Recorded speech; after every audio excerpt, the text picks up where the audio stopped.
sou Guilherme Negrão de Souza, ginecologista obstetra, e me pediram para falar um pouquinho sobre o parto ideal. Então, o que nós sabemos na prática obstétrica, existem algumas rotinas que não são adequadas na assistência ao parto. E isso inclui, muitas das vezes, assistência ao parto, aquela parturiente, a gestante que está em trabalho de parto sem a presença de um acompanhante, muitas vezes em jejum prolongado, com acesso venoso sem nenhuma indicação naquele momento de medicação e muitas vezes com uso indiscriminado da ocitocina, que nada mais é do que um estimulante de contração uterina. Uma prática comum, principalmente em hospitais onde nós temos programas de residência médica, nós acabamos aumentando o número de toques vaginais, muitas vezes repetitivos e num intervalo inadequado. Uma posição ginecológica obrigatória na assistência ao parto, que é a chamada posição ginecológica ou de litotomia, onde aquele útero gravídico acaba por muito tempo nessa posição comprimindo a veia cava inferior, então essa parturiente aumenta muito o risco de hipotensão e isso pode ocasionar baixo fluxo para o feto naquela fase da assistência ao parto. E um uso indiscriminado da episiotomia, que nada mais é do que uma ampliação do canal de parto para evitar as lacerações perineais. Então, o que o movimento de humanização do parto preconiza? Nada mais é do que a assistência obstétrica baseada em evidência científica.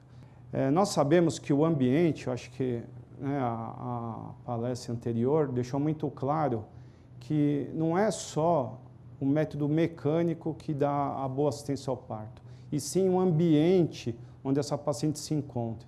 Esse movimento de humanização também recomenda, com forte evidência científica, a deambulação durante o trabalho de parto. Não é para essa parturiente ficar deitada com a barriga para cima o tempo inteiro. Eu já disse que isso atrapalha a oxigenação fetal, aumenta o risco de hipotensão, pode aumentar inclusive o aumento da incidência de quedas, num levantar brusco, principalmente por causa desse fenômeno de hipotensão. O que é importante nos tempos atuais é que a parturiente possa ou deve ter direito a escolher sua posição do parto, na assistência ao parto. Mas o que é mais importante é que ela conheça aquilo que ela está tentando experimentar. E isso é o papel que nós recomendamos, que é o esclarecimento de dúvidas, é o conhecimento sobre aquilo que ela está tentando fazer naquele momento final. Eu não estou aqui para dizer que a analgesia de parto é ruim. É muito comum pacientes pedirem a cesárea, por desejo dela, principalmente pelo medo da anestesia. Então, se o medo é da picada, é da punção, ela tem que estar ciente que ela também pode receber uma anestesia na assistência ao parto vaginal. Então, é muito importante essa informação. E também mostrar para essa parturiente que existem analgesias não farmacológicas e com altas recomendações. Por exemplo, o banho, ela ficar no banho, ela se apoiar numa bola, que é usada inclusive na fisioterapia, é o acompanhante de sua escolha fazer massagem no dorso, com um fim, inclusive, psicoterapêutico, poderia se dizer assim, para ajudar nessa assistência ao parto. Então, isso tem fortes recomendações e ajuda muito nessa assistência. Aqui para mostrar para os senhores que quando a paciente está nessa posição ginecológica, o feto tem uma dificuldade importante na passagem do canal de parto. Ele tem que fazer como se fosse uma curva, um sigmoide, para fazer o parto. Uma paciente que está com dilatação completa, 10 centímetros, que é chamado de período expulsivo, esse período pode durar até 3 horas sem analgesia e até umas 2 horas com analgesia de parto. Quando eu mantenho essa paciente semi-sentada ou sentada ou até em pé, agachada, eu tenho o eixo, a descida fetal, muito mais fácil, até com uma linha paralela à coluna. Então, essa descida é muito mais fácil, é progressiva. As melhores práticas na assistência ao parto, e é isso, às vezes, a grande crítica, às vezes, dúvidas que essas parturientes apresentam, é que nem sempre o pré-natal foi adequado.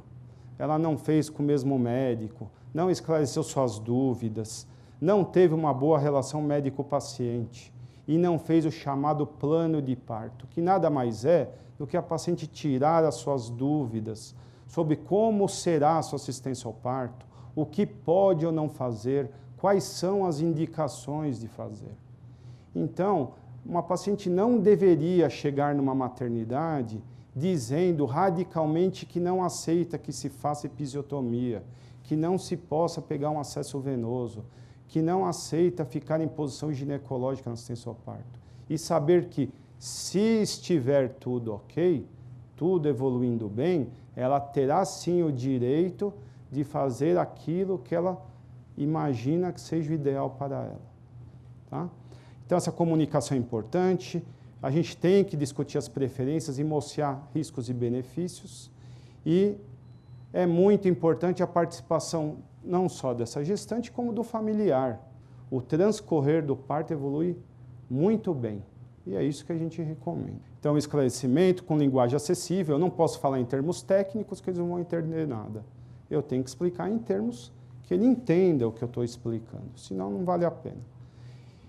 E o mais importante, né, a paciente, quando está evoluindo o trabalho de parto, não é só ficar deitada e ir lá de hora em hora conversar com ela. Ela precisa ser monitorada.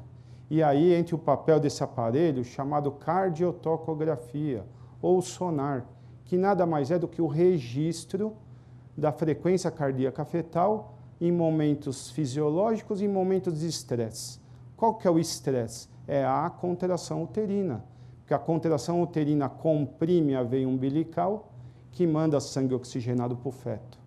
Com relação às alternativas na assistência ao parto, eu não vim aqui defender um lado, defender outro, mas eu tenho que deixar claro que, inclusive apoiado pela nossa federação, não recomendamos o parto domiciliar.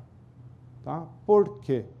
Porque o parto domiciliar, na grande maioria das vezes, não é feito por médicos, nem sempre a enfermeira obstetra está qualificada nessa assistência, tá? E quando é qualificada e às vezes está sim diagnosticando um quadro agudo, que eu preciso mudar essa via de parto, ela pode estar a quilômetros de uma maternidade. Ela estará, por exemplo, em São Paulo, que todos nós conhecemos o trânsito. Ela pode chegar numa maternidade e não ter vaga naquele momento numa sala de parto, num momento agudo. Então, isso vai aumentar o risco do quê? De danos fetais. Aumentar a morbidade e mortalidade neonatal. E que o nascimento seguro, ou o parto ideal, ou o parto adequado, nada mais é do que respeitar o processo fisiológico do parto, intervenções apenas se necessárias. Então, se eu tiver que indicar ocitocina, eu vou fazer. Se eu tiver que colocar um fórceps, eu vou fazer. E se uma paciente tiver em trabalho de parto e tiver que reverter para cesárea, também vou fazer. Mas baseado em evidência. E sempre utilizando boas práticas obstétricas. E por isso que nós batalhamos, né, para formar bons profissionais, para diminuir, né, essa avalanche de críticas aos obstetras, né, nos últimos tempos. Eu acho que existem muitos profissionais qualificados na assistência, só que o que a gente tem que evitar é radicalismos, para trazer uma coisa segura, né, tanto para a mãe quanto para esse recém-nascido. É isso, estou à disposição. Obrigado.